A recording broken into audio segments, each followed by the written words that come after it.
Welcome to a brand new series, my friends. In this video, we shall be taking a look at the 10 rarest and best armor sets in Shadow of the Erdtree.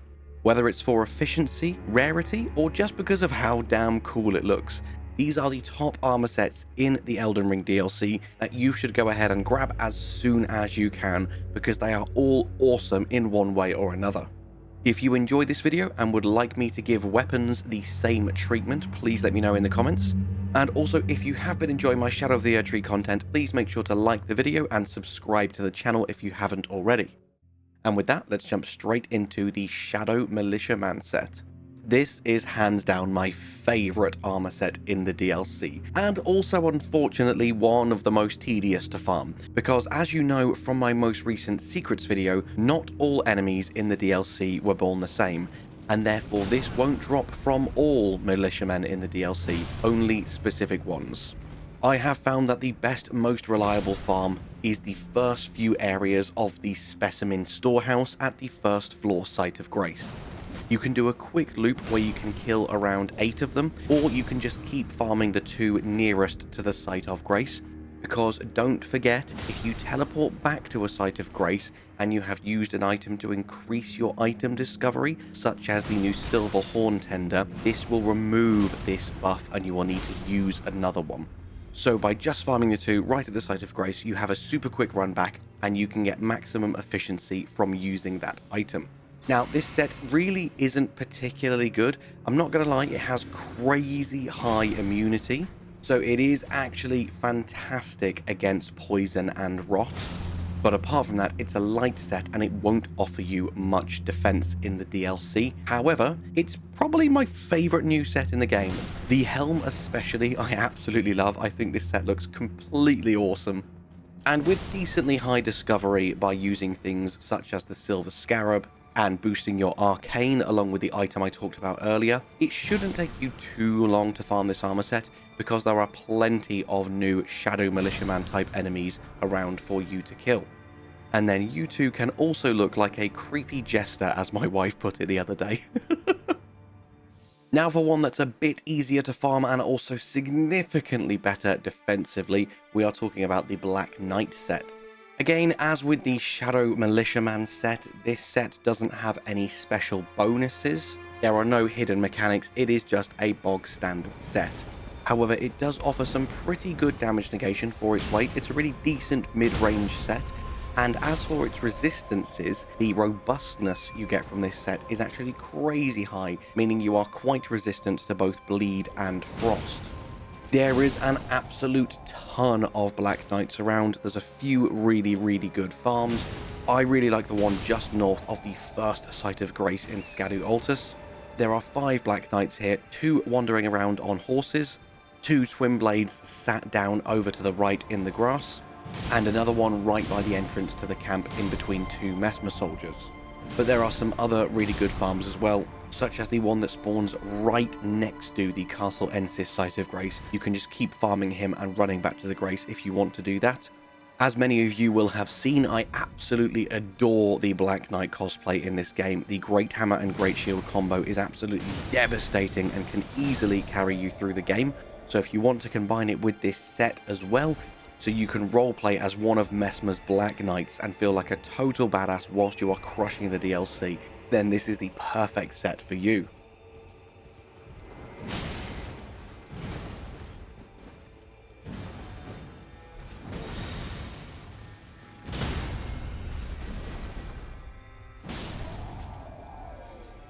The next one I'm going to talk about is the Divine Bird Warrior. This set has a bunch of hidden effects and is really good overall for various different reasons. Now, its resistances and damage negation aren't quite as good of a spread as the Black Knight set, but not only does it look really cool, for certain builds this set is actually incredibly powerful because of some of the hidden bonuses that it grants you. As for where to farm this, I prefer the very first site of Grace. As soon as you enter Enir Ilim, go up the first flight of stairs and one of the Divine Bird Warriors will greet you. With the right buffs, you can easily kill him in 1 or 2 shots. And the 2 pieces you care the most about are the Greaves and the Helm. The greaves make it so that all kick attacks do extra damage. This is absolutely perfect for one of the new hand-to-hand weapons in the game. Specifically, Dane's footwork is fantastic in comparison to the Dryleaf arts, because this martial art primarily focuses on kicks, exactly as the name suggests. So almost every single move in this martial art is buffed by the Divine Bird Warrior Greaves. And then you've also got the Divine Bird Helm. This is going to increase your strength by 3, your dexterity by 4, and heighten the power of Divine Bird Feathers. So you get a bunch of different benefits and bonuses here for the small trade-off of a slight reduction in the restoration of your sacred tears, and also a reduction to your focus resistance. And focus is the one that protects you against sleep and madness. So just don't wear anything that reduces your focus around enemies that are going to try and inflict the sleep or madness status effects. But apart from that, really solid set, looks good, the resistances are pretty good, and you get so many bonuses from multiple set pieces, which is very unheard of up until this point in Elden Ring's life cycle. Oh, and also, before we move on to the next section, I just want to show you how lucky I got killing this warrior at one point, and he literally dropped his entire armor set for me. I had to message Motown and ask him to test it out and say, is this a new change? Do they now drop their entire armor set when you first kill them? He's like, no, you just got really lucky. Next up, we have got the Divine Beast set. The helm specifically, not to be confused with the Divine Beast head. This is basically a much smaller version with a very similar effect. Again, it will heighten the intensity of storms and also increase your strength and dexterity, but once again reduce the restorative effect of sacred tears and will trouble your focus. The Divine Beast set actually only comes with 2 pieces of armor, and this is the helm and the chestplate. It doesn't have any gloves or greaves. In fact, this set is just paired with the standard Horned Warrior set to complete it. When you're talking about the hidden bonus effects, definitely not as cool and fancy as the Divine Bird Warrior set, but I do personally absolutely love the helm, because I really loved the Divine Beast head, but it was just too big and silly for me, so this is such a perfect compromise to be able to roleplay as a Divine Beast without your head being 6 times that of your body. So yeah, I think this is a really cool one. And as for farming this might be the most horrible set to farm of the whole entire game, because they are so few and far between and they are very tough. The one I used to acquire both of these armor pieces is just back down the 2 flights of stairs where you've got them horrible priests spamming these spiral spells at you. Defeat the priest halfway down the stairs and then you can gank the Divine Beast at the bottom. And I basically just kept doing that a bunch of times until they finally dropped. Next up is the Fire Knights. There are multiple sets and weapons included with the Fire Knights, all of which are insanely powerful. I won't touch on the weapons in this video, but one of the Fire Knight weapons is one of the most powerful weapons in the game, hands down. It is so insanely good. So we'll start off by looking at the Fire Knight set itself, and we'll actually start off specifically with the helm, because this helm is one of the best in the game. It actually grants you a mini version of the Erdtree's favor. As you all know, this is my favorite talisman in the game. I bang on about it time and time again, and this helm will just enhance that buff even further. It increases your max health by 2%, your max stamina by 5%, and your equip load by 4%, effectively offsetting its own equip load cost if you are a big tanky build.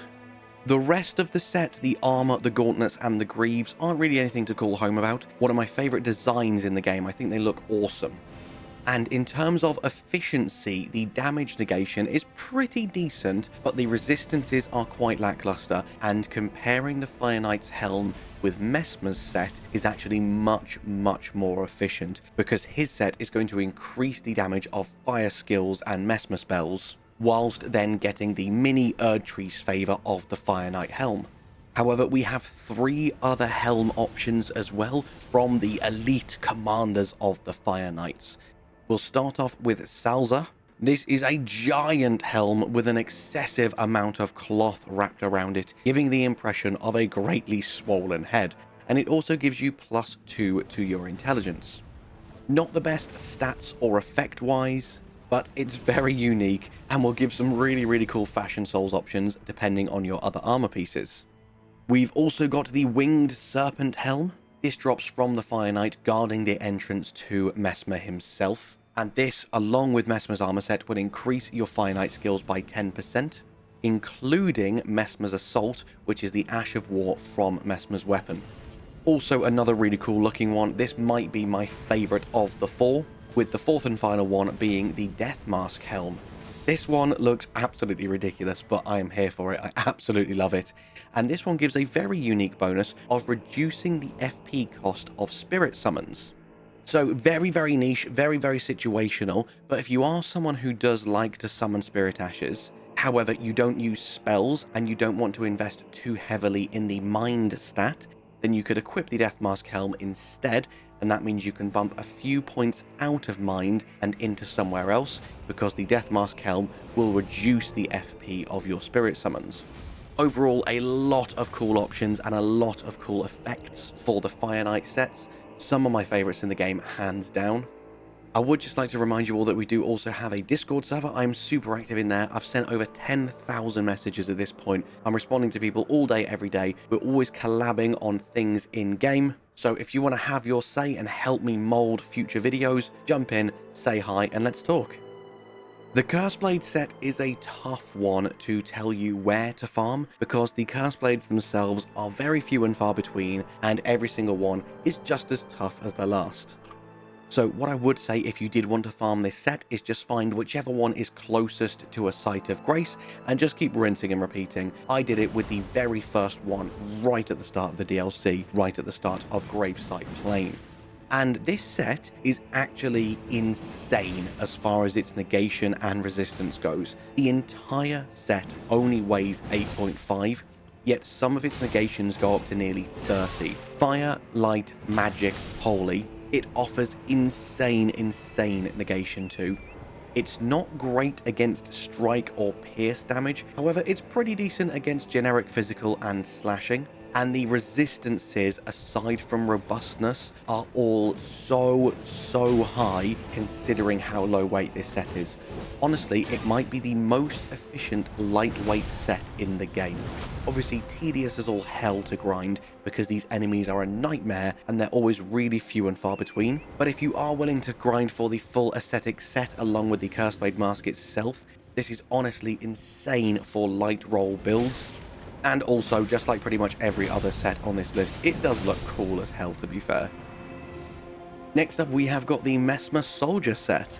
I can almost guarantee this is not going to be one you have to grind for. You will be killing so many of these throughout your playthrough, you will probably just automatically have it by the time you are done. It is a very bog standard set in terms of the stats, the weight. There is absolutely no special effects. But the helm particularly, there's something about it that I absolutely love. With the mask fitted into the helm, you look almost like a porcelain doll. There's something really eerie and cool about it, and for a bog standard soldier set, this is definitely one of my favorites. Please don't get this confused with the common soldier set. You will quite often find common soldiers mixed in with Messmer soldiers. This is specifically dropped by the slightly heavier armored ones, the ones that are actually in mail rather than just in cloth. And what's really cool about this set as well, unlike the Shadow Militiaman where you can still only get their saw, you can actually acquire both of the common weapons that Messmer soldiers use, being the axe and the spear. So if you want to do a full Messmer soldier cosplay playthrough, that is entirely possible with their full set plus both their weapons and their shield.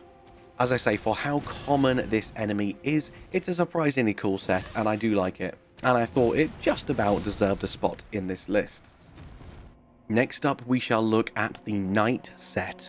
Not to be confused with Black Knight, this is Knight N-I-G-H-T, not K-N-I-G-H-T.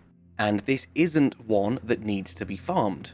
In fact, you access this set very near the end of Bonnie Jail. Once you use the jar lift to head down towards the final boss, get back on, and it will actually take you up even further than where you started. Up here, you can loot the full Knight set along with the Shield of Knight. I am incredibly surprised that this set doesn't appear to have a single special feature about it, and the damage negation is very lackluster.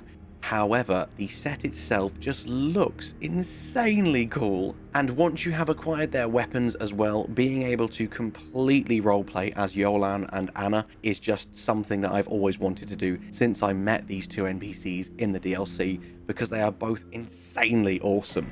So definitely lacking in both efficiency and mechanics, however I think it makes up for it just by being such a damn awesome set.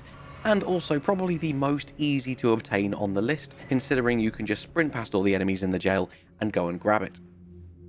Next up is the Gravebird set. There are two different variations for the armor itself, and then you've obviously also got the bracelets, the anklets, and the helm. Now, both armors, the bracelets, and the anklets can all be gathered as soon as you enter the DLC without killing a single enemy. So the first one is the actual armor itself, the base armor, not the black quill version. And this is northwest of the lake with the first Ghost Flame Dragon in it to the north of Gravesite Plain. The next one you'll come to still in Gravesite Plain towards the east. Once you get to the Pillar Path waypoint, literally just head slightly south and you'll find it right here on this corpse. The anklets you will find whilst running through the underpass from Skadu Altus to Lower Ra. As you've gone through the first cave and you've come out the other side, it will be right here by this altar where I am just about to get absolutely annihilated by Gravebirds, despite the fact I have completed the entire DLC multiple times by this point. Honestly, some enemies never get any easier. These things are a bloody nightmare. So, moving swiftly on, the alternative armor, the Black Quill, is in Lower Ra itself. Starting at the Temple Town ruins, you are literally just going to run north and slightly west, and behind this ruined building you will come to another altar surrounded by Gravebirds, and it is right here. Now, the final piece of the set you won't get until very late in the game. In fact, once you have unlocked the final tower. Once you get here and you've defeated the two Inquisitors, you want to go down the lift, and on your way down facing south you will see a standalone platform that you can jump onto. So I'll take it back up and then down again just so I can show you. This is the platform you want to jump onto, and you will find the Gravebird helm right here. Once you're done, you can jump back off onto the stairs, head down and take the lift back up so that you haven't lost any progress, and then you can carry on with your journey up the tower. The Gravebird set is pretty crap, I'm not gonna lie. Looks really cool though. And there are two specific mechanics from two specific items of this set. The helm itself, the very final thing you grab, empowers spells which summon rings of spectral light by 15%. And if you've grabbed everything in the DLC, that's actually quite a few different spells, so that can be really good for certain builds. But the only other part of this set that does anything for you is the Black Quill version of the armor. The standard armor does nothing, but the Black Quill version will stack with the Claw Talisman and increase your jump attack damage by a further 10%. Though honestly, the Raptor's Black Feathers are just better, so I don't know why you would switch to this from that, apart from if you prefer the look of this one, which I can see the argument for. The Black Quill armor is pretty cool. And finally, we have got the Rakshasa set. It's quite a trek to get here. Once you have gone through Shadow Keep and come out to the Castle Watering Hole, keep heading south down the river until you get to the Recluse's River downstream site of Grace. From here, head back on yourself slightly north, and then you want to loop round to the left and keep going down the mountains. And I will show you here from above. You will eventually find yourself at the mausoleum that you see down below. So as I say, let me head west, carefully hop down the mountains, and eventually you will find yourself at the entrance to the mausoleum.